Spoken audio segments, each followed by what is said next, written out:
Hello, everybody, and welcome back to another episode of 7 Days of Summer Lost Alpha. Now, in the last episode, Slavia got a big oof.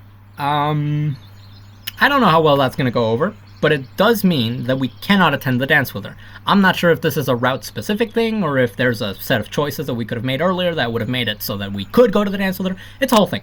Whatever. I'm not going to worry about it now. I'm going to worry about it later.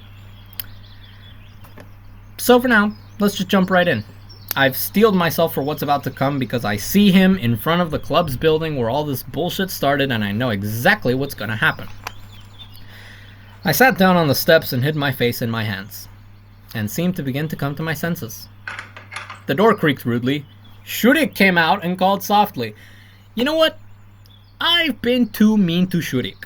He's just a little psychotic boy, and he didn't do anyone any wrong. So instead of giving him this annoying nasally voice like the nerd that I originally envisioned him as, which, to be fair, he only really is in the original game and not in this one. I'm sure he's a lot more plot relevant in this one. I'm going to give him a better voice. It's a little bit harder to tell apart from the other ones, but it's good enough for me. Semyon, please. This time I gave him a real manly one, because I know some of you motherfuckers in the Everlasting Summer community fiend over him. Anyway, you can't change the meeting place. Meet me in hell. This is where it all started. If it isn't, then I don't know what. But I'm sure we'll get... Listen. Here's the thing. I'm going to tell you something that I don't think you'd ever hope to hear from me ever again. If they manage to explain all of the stupid techno bullshit away in a way that I find satisfactory right now, it will save the route. It will genuinely save the route. But it has to be a reasonable explanation that I can enjoy. Otherwise, nope, you miss me with the whole thing. But this is a crucial moment. The mod has a very, very good opportunity to make me, if not dismiss and look over, then at least accept all the bullshit that's happened up until thus far. It's got a really good opportunity, so let's see how it blows it. Here it was the same old thing. The amplifier was gone, but everything else was left in place. A Soviet man knew how to respect someone else's workplace, even a creative mess. So, piles of cables, switchers, solder jars, boxes, circuits, it was all lying in disarray on a large table surrounding a gauge that remained mysterious. On the table was a picture of Shurik, about 4 years old. Interesting. No more, standing between two very beautiful, very similar women. Okay. Each of them put a palm on his shoulder, each from their own side. And he looks intently, but not into the frame, but somewhere further away, making the unwilling viewer feel like an empty space. Interesting. Again, the mod has a really good chance right now to explain a lot of things and make me feel satisfied with that explanation. I'm giving it a chance. It's a one-time deal only because I'm feeling so generous. Please take it. And also, this is very lore interesting stuff. Shurik has always been a pretty interesting character to me. He was holding something behind his back, diligently facing me, and I examined myself, what my recent blackout had done to me. Nothing much, really. A lost tie and some slightly disturbed gold-plated buttons. And, of course, the dirt. I get dirty all the time. I'm a terrible dirtbag. No, I'm not going to make that reference. Drink? Shurik pulled out from behind a clear square bottle with the inscription C2H50H. Technical. Blew into the folding cup and poured exactly 2 fingers. Alcohol? Since when did it? What a shocking revelation. Yeah, but since when did this kid... That's probably why he's so fucked up. Lifelessly, I admired. Don't look. It's good. He nodded at the portrait. Who's that? I nodded at the portrait. Mother, aunt. Through sheer force, he squeezed out. What's wrong with them? That's complicated. Nothing. Drink. He handed me the glass, and I mechanically tipped the nasty, cutting, fiery bitterness down my throat. There was a hedgehog down my esophagus with red-hot needles, and I blinked, wiping away unwanted tears from my eyes. You don't know? I know. Shurik squinted, and I got a distinct whiff of the dampness of the grave. Everything. Is that so? I stretched out. Look, what kind of bird are you that even Dr. Violeta is asking for you? What's so special about you? 2. He pulled out another photo from under the table. It was a different one on the table from the one on the table, though the number of people in the framing were the same. He looked about 13 years old. The woman on the left was surprisingly well preserved considering how much Shurik had grown. She was smiling broadly. And yet there was something subtly different about that woman. As if her gaze had changed. Gone was the seriousness. Maybe she was just having a really good day. And the woman on the right was replaced by a girl who was very familiar, beautiful, with 2 different eyes. Violeta Tsarnovna Collider in person. So you've known each other for a long time, huh? Shurik nodded, poured himself a drink, and after sniffing it, he wrinkled his nose. My mother got sick. My aunt died. Got savantism. He looked demandingly into my eyes. You know what it is? His speech was strange, but somehow you could understand it, the way you'd understand a word with the letters mixed up if the first and last letters are in place. Calculator kids, huh? He nodded again, hesitant to take a drink, and went on telling. And I, feeling it with the same intuition that I now realized Slavia had, built a picture in my head. Creepy, ugly, but now a lot of things were becoming clear. This is your chance! This is your chance, Maud! Don't blow it! Alexander Trofimov, son of the distinguished child psychiatrist Maria Trofimova, became almost an orphan after either the death or the terrible illness of his mother. Okay, hold on. Alexander is him, right? Yeah, I think so. Yeah. Okay, yeah. Okay, fair enough. So far I'm following. As a result of some shift in his psyche, or perhaps simply because of a predisposition, he was diagnosed at a very early age with mental problems, sleepwalking, absent-mindedness, epilepsy. And as if that weren't enough, by the time Alexander was 3 years old, it was clear that he was an eidetic savant, a human calculator. In the Soviet Union, they did not know what to do with such children. Usually they were quietly and peacefully surrendered to the psychoneurological boarding schools where they lived to adulthood, after which they left for life in Yazka, Skvartsova-Stepanov, or the local equivalent of Kashchenka. And it so happened that after his mother disappeared from his life, her protégée, Viola Collider, not only took him into her care, but also became his attending physician.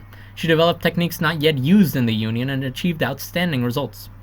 He may not have become a full-fledged member of society, but he went to an ordinary school, he socialized with normal children, even though he bore the mark of a man out of this world on his forehead. Except that he did not go anywhere to rest, except the pioneer camp, and there went only a couple times. Shurik's case allowed Viola to be awarded the title of doctor without an actual defense. Shurik's condition was stable, and Viola decided to make those trips permanent. To the camp, in which she had many memories. To Sovyonok. These trips always went smoothly and without incidents, but this year, it all went wrong.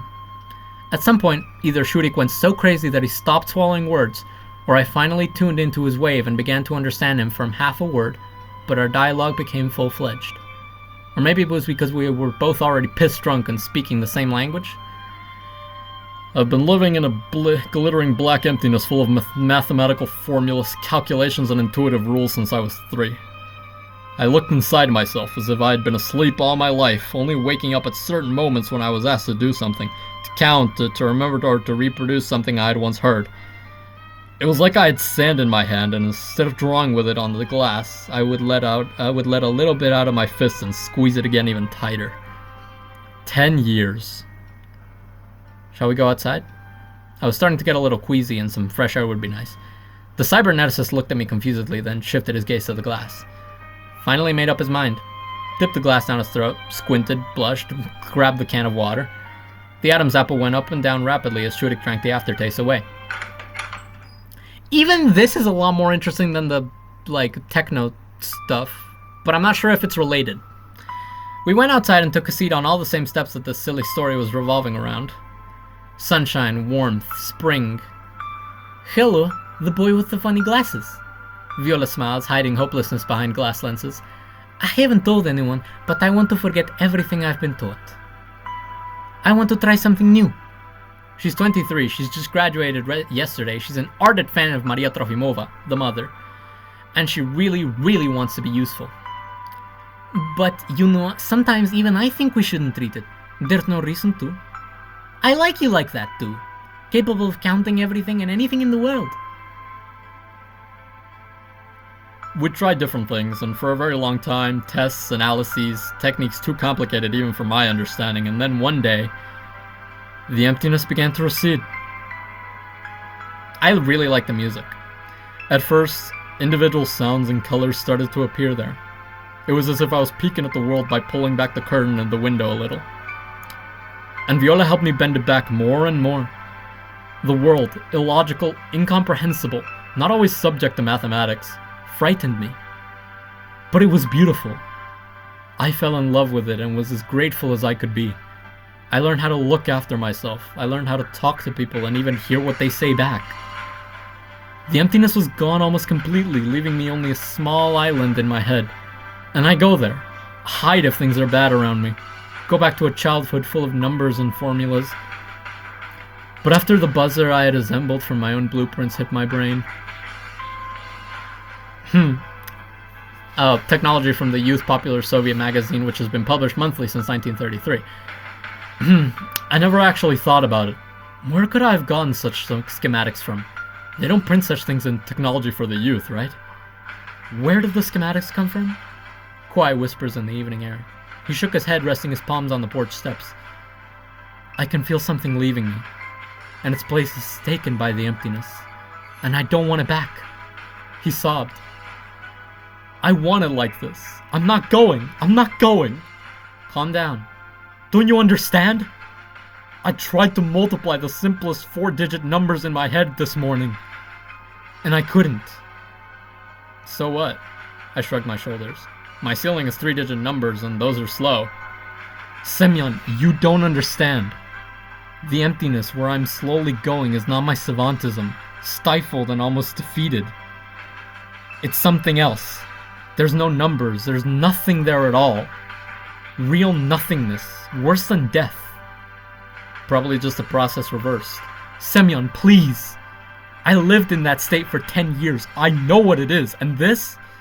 It seems that our geniuses went insane after all. I can hardly remember now how the conversation began. Slowly, he said. But I'll tell you what. If there's anything I can do to make sure this happening here doesn't hurt anyone else, give me 15 minutes. I'll do something at the club. Just don't come in. I don't like to be hovered over. I nodded. Well, he exhaled. Good luck to me.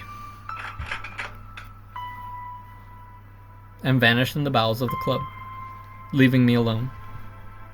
I wonder what he wants to do there. Without much interest, I thought. Some robot to do everything in his place? The inner interlocutor kept quiet for some reason, so I had to talk to myself. Shurik. Who could have imagined it?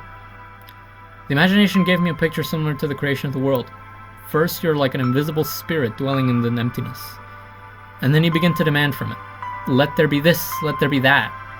I closed my eyes, thinking. And a quarter of an hour later, a squad leader stopped next to me. Slacking off again? She asked without anger. Whatever's going on in our hood, it looks like I've been forgiven and rehabilitated. No, not really. Waiting for Shurik. Didn't notice when you two had time to become friends, mumbled the counselor. That's a lot of context. And one of the biggest parts of the context is just how kind of either willingly ignorant or completely unaware of everything she is. Mumbled the counselor. And him? I shook my head, alluding to the door behind me. I need to tell him something. She opened the door and froze on the doorstep. I am pretty sure I know what happened. Went silent. And then she whimpered softly, and I, already sensing something wrong, turned and jumped. Barely managed to catch the counselor by the floor, looked over her into the clubhouse, and almost lay down myself. Above the table, smiling serenely, was Shurik, hanging in a noose. He was smiling at the void that had never defeated him, smiled at what he'd been afraid of all his life, and he didn't need a doctor. Not even as good as our Viola, who, as it turns out, has her own long story about a boy with funny glasses who can count everything in the world. Shurik was dead. Irreversibly. Almost cured savant didn't want to again become savant. To death even. And this to death was more literal than I expected. I saw that coming from like a mile away, but yeah. It's a story in and of itself, honestly. That's a whole story in its own right. Damn.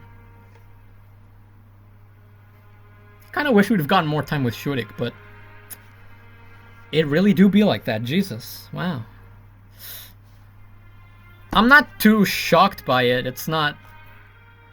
I'll give the game credit. It doesn't just kind of hit you with it like a fucking horror jump scare like this was fucking Doki Doki. I've never really liked Doki Doki in that way. You know?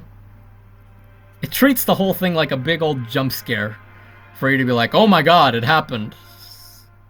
I mean, yeah. It happened.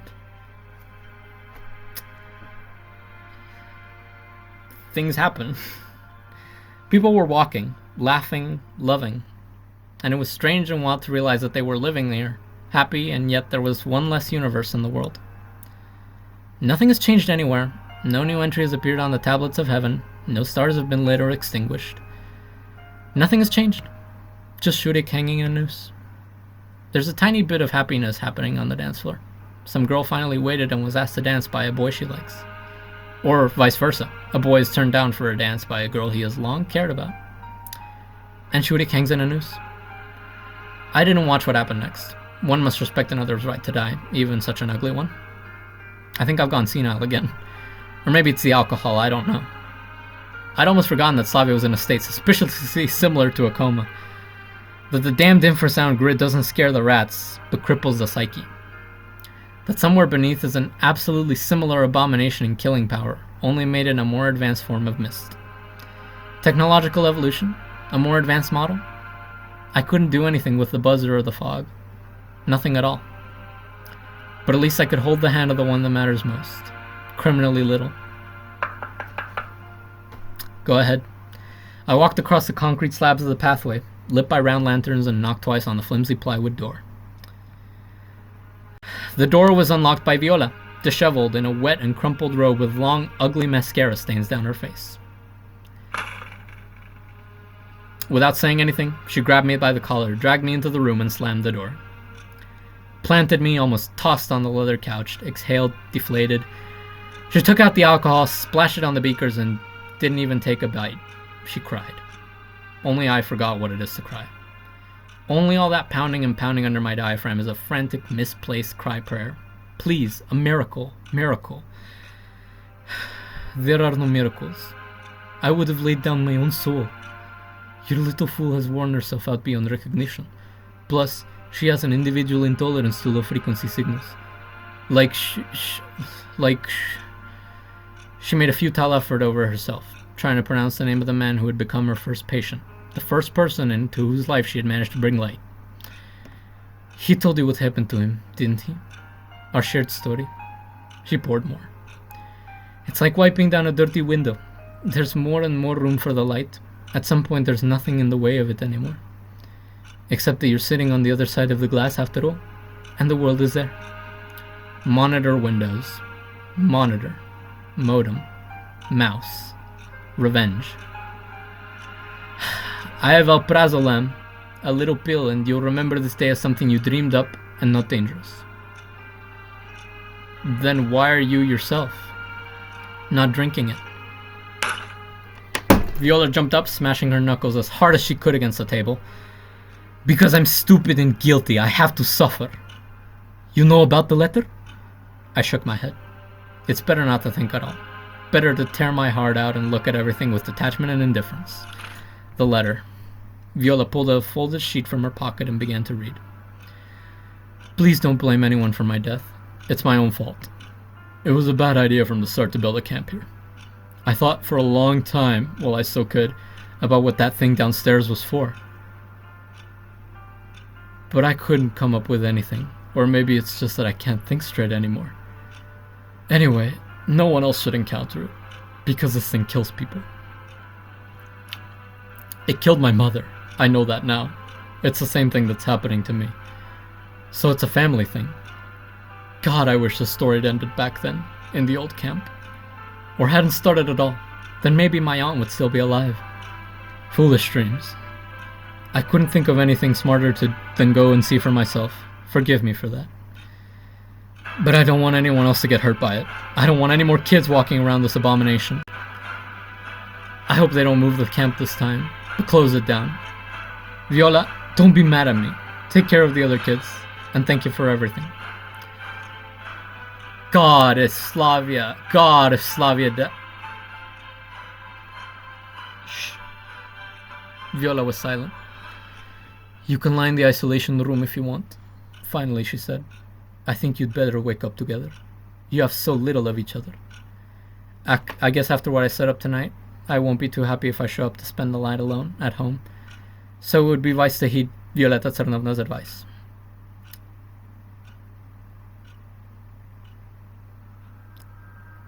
We're back here, are we? I'll treat this cutscene with a little bit more respect than I did before, certainly. But I'm not ready for it either. The door was blown off its hinges, a sharp cut on my cheek as plastic shrapnel ripped through it. The room was filled with men in uniform, angry, bossy, shouting commands in some incomprehensible guttural accent. Though the intonation is perhaps intentional. Drop your weapons, hands behind your walk, head, face the wall, or nose to the floor. But what can I do? I can't even move. Just looking at the grayish, misty abomination creeping and creeping across the very floor at my feet, shackled in my high-laced boots. So I was just dreaming it all. I glanced at the valve that remained in the closed position. It was a dream. Thoughts ran wild, frantically trying to calculate the situation and find the best way out of it. We were taught that too. For some reason, nothing came to mind except a desperate dash for the gas. But that's what I'm expected to do. Get cut off by a burst on the way up. What to do then, eh? What to do? The situation is critical. I have 0 energy, severe blood loss, and only the last grenade from the weapon. They have the advantage in numbers, weapons, health, training, everything. What can be done in such a situation? Right. You can only surrender. And I didn't even try to resist when the soles of my boots were licked by the gray shreds affectionately. That's right. If you try to resist, you only hasten the process of disintegration of personality. And I need just a little substitution of a few tiny variables in the equation. To grasp how this abomination affects the consciousness and what makes it so special that I don't care about its effects. Understand the algorithm, copy it, and apply it. Through the thickness of the earth when a signal went into the sky, and a satellite winked out of orbit with a purple lens. 3 more minutes later, a copier in one of the supports came to life and brought out a long roll with a bunch of formulas and diagrams. The device, which is to be produced, got a working name of algorithm. And a few minutes later, a command came over by the wires from the same base, and somewhere far away in Siberia, the pristine silence of the forest was disturbed by a weary creak. And a cigar-shaped body soared above the surface of the earth on a pillar of fire. I saw it all as if in a dream, because I felt myself losing brick by brick my personality, the building material from which the abomination makes a new playing field. Already almost unconsciously, at the level of reflexes, feeling death approaching, I pulled the pin. I'd almost forgotten who I was in this life. All I remembered was agreeing to go somewhere at the end. But still, something from the past was so important that it was imprinted in my subcortex. So one day, in a camp far, far away, a boy with glasses would assemble an extremely curious device. And I woke up. Well, not like that, I didn't wake up. I came back into my body. But that means that all these dreams about the war of the future and other nonsense those were not my dreams.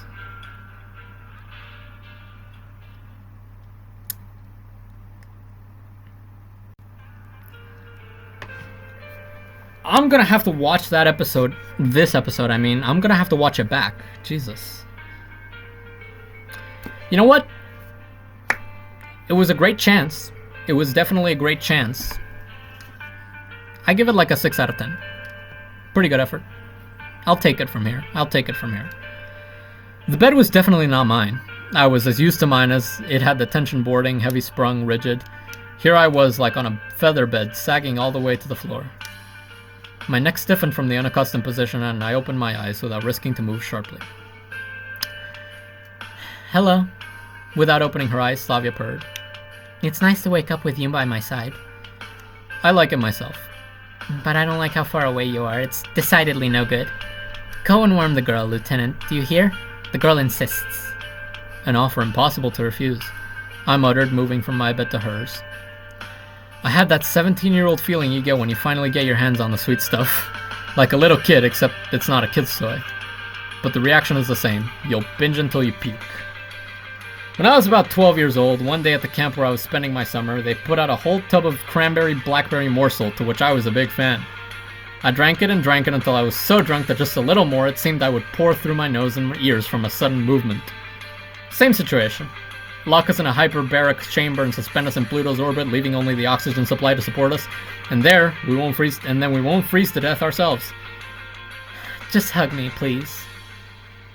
Shocking my rampant libido, I hugged the girl from behind and pressed myself against her back. Okay, she purred. Will you lie with me? You don't have to ask stupid questions. I kissed her where I reached, on the back of her shoulder. Eloquent answer. The bed creaked softly. It was an hour before we had to get up. A lot of subchapters to this one, definitely. The whole camp was still asleep. Slavia, as a master stager, a set designer, knew her way around, knew how to walk on the other side of the scenery to show the camp from an unusual, unfamiliar point of view. Here we are now. Would it have occurred to me to get up early in the morning to enjoy a little silence? And honestly, that's just it. It's like everybody's gone. Gone or dead. The thought has probably crossed everyone's mind about what it would be like if a silent apocalypse happened one day. You just open your eyes and all the people have disappeared.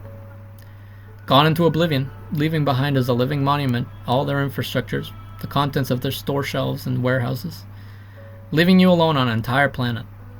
When I was about 12 years old, I imagined immediately running to the store next door and picking up anything and everything there, and then to the arcade, in Niskchulny Garden, to the observation deck at St. Isaac's, where I was never allowed, to unhook the boat at Gribozhui and raft to the Nieva, and then to the Ladoga or the Finish, wherever my heart desires. And nobody will ever tell me what to do, where to go, or what time to go to bed. 10 years later, I was able to pick up anything I could get my hands on, but I wasn't happy about it. Neither did slot machines with fighting games and shooters replacing good old-fashioned Battleship add any happiness. The thought dream of waking up as the last man on the planet hasn't gone away, except now loneliness has become an end in itself. Which I realized in an isolated human nightmare a few more years later. And there, you can imagine how everyone has disappeared. Although the local people, every single person, I'm not ready to give up on them yet. They turned out to be too interesting. We were on our way back from the sinks, where I'd unsuccessfully tried to wash off the smell of the overdrinking after yesterday, when Slavia suddenly stopped me. What happened? I think you went around the camp yesterday while I was busy. Quietly, she asked. Yeah, that happened. So you know how to explain it? She nodded at the men in the mouse-colored uniforms smoking outside the infirmary. Wow, we've only been gone 20 minutes, just a little scrubbing next to the sinks. And here's some serious business already. And then I remembered something that my inner voice had mercifully hidden from me. A black hole in my memory sucking in my attention. Thank you. No problem. I know. I answered. And? You see, I began not knowing how to explain the slippery factor. Yesterday, something scary happened. Scary? Yes, you see, Shurik, he... What, got sick again? Not that. Although they won't call the police for a simple illness. He's done something wrong. What exactly? Answer. He... And how do I say it? My parched throat struggles to push the air out. The words just won't fit there. Look, I've been waiting longer. She was on her way to the infirmary, and I caught her hand and shook my head negatively. No, don't go. We slept there. What's the problem? It's about Shurik. He... What? He killed himself. What? Don't joke about such things, Semyon. I'm not kidding. And you didn't say anything? I'm sorry, I couldn't talk about it. Everything was piling up. Those checks, the buzzers, you're fainting. I'm sorry, but you shouldn't have known about it yesterday. You already... You should have told me. You have to talk about such things, Semyon. Do you hear me? Do you want to be honest? I'd almost forgotten it myself. I've had enough trouble worrying without worrying about a person who's too weak to live. Slavia shook her head condemningly and headed to the infirmary. Went up to the porch, wanted to go up. Hey, kiddo, where are you going? A man in a uniform shirt, looking suspiciously familiar, asked. I want to know what's going on in there. Clearly she reported, just didn't give the salute. The man shook his head tiredly. You don't want to go there, honestly. You'll see enough in your life. Take it out, shouted the man. Make way, kiddo, as if anything wouldn't happen. Slavia stepped off the porch and stepped toward me, letting a procession of 2 burly men in white coats with their valuable cargo pass by. Past us carried a crude stretcher on metal tubes, on which lay something tightly covered with a tarp. Something resembling a human figure. Slavia, hands clasped to her mouth, conducted the stretcher with a glance and helplessly shifted her gaze to me. I don't think we should disturb Violana. Yes. She's in enough trouble as it is. Right. Let's go ask Olga Dmitrievna what's going on. I agree. Slavia, hello? I snapped my fingers in her face. Hello, garage. Moscow's on the phone. What are you doing? Really, why is she... Maybe it's because a body was just carried out past her on a stretcher. What's the big deal? What am I supposed to do in that case? It's okay. You can put your arm around her shoulders, since you're so manly and supportive. And so I did. She rubbed her forehead on my shoulder. How come? Everything was fine and it was such an interesting shift. I stroked her head. The suicider's motives were more than clear to me, but I wasn't sure I should tell Slavia about them. Let her think he was a fool and a sissy rather than get involved in an unnecessary hoax. Yes, and it would look... not good. Semyon, does this have anything to do with yesterday in the camp director's office? I told you she was a big smart girl. If you don't want your big smart girl becoming incapable of leaving the country, you'd better get the idea of even conducting her own investigation out of her head. How? Lie. Not really. I started. It's just, Alexander's been having mental problems lately, Wooden arms and legs, a wooden execrable tongue, and a wretched scarf, and under it a stone, an Adam's apple. He ran away in the tunnels, that's when it started. For my mediocrity, for my shyness, I hate myself and I'm insolent. So he's crazy, and you don't have to think about why he did or didn't do something to himself. I love you sacredly, and in your face, I smoke brazenly. Sick. Because I'm awe-inspired by you. My laughter was unnatural, like everything else I've been doing for the last few minutes, including shaking at the base of my skull. You're lying to me for some reason, sadly said Slavia. As if this morning didn't have enough grief already. I'm not lying, I swallowed softly. But you can't have the whole truth. You can't. Do you understand? Why not? I've been here a long time and you come and get it all at once? The outside view lets you see more. The last walls that fell and I hugged the girl, paying no attention to Viola smoking out the window, to Olga exclaiming unhappily, to Alisa and Uliana holding hands confusedly, or the fact that it's the last day of camp and I've only just begun to enjoy life here. There's no going back. This camp is going to close, just like the old camp. Do you know why the old one was closed? Slavia nodded. Do you know who was there? Some kind of squad leader, I think? Shurik's mother, with the same symptoms. Slavia gasped at my shoulder. So it's a long and ugly story. Let's stay out of it? After hesitating, the girl nodded and let herself be led away. And on that note, I'll end today's episode. Thank you for watching, and I'll see you in the next one.